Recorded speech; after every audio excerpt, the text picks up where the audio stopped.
Should I manipulate him or her back? That is a question that is very important to ask yourself when you're divorcing or getting out of a relationship with a narcissist.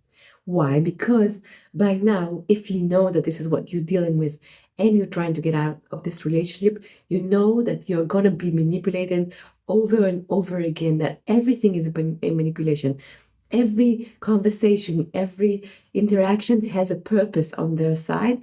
And that is something that you have to be aware of and that you have to know that is happening.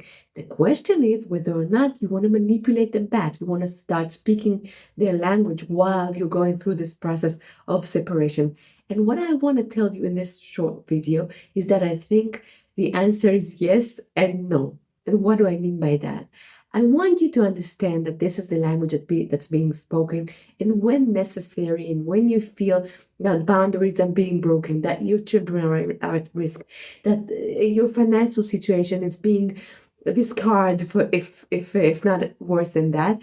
Yes, of course, you have to fight back. You have to explain to your lawyer or to the mediator or whoever it is what's going on here and what narcissism looks like. I hope that they know by themselves, by the way, because that's going to make your life a lot easier.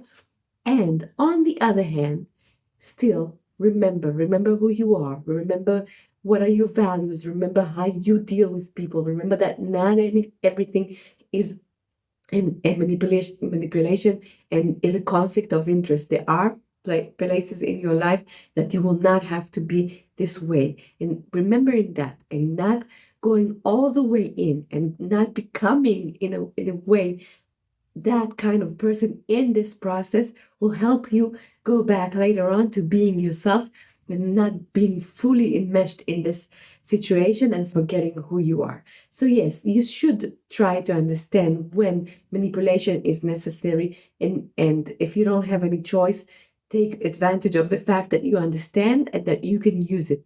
On the other hand, keep in mind somewhere deep down inside you or in your brain that this is not you, that this is a game that you have to be part of. But afterwards, and when everything is over and done with, you're going to go back to being who you are.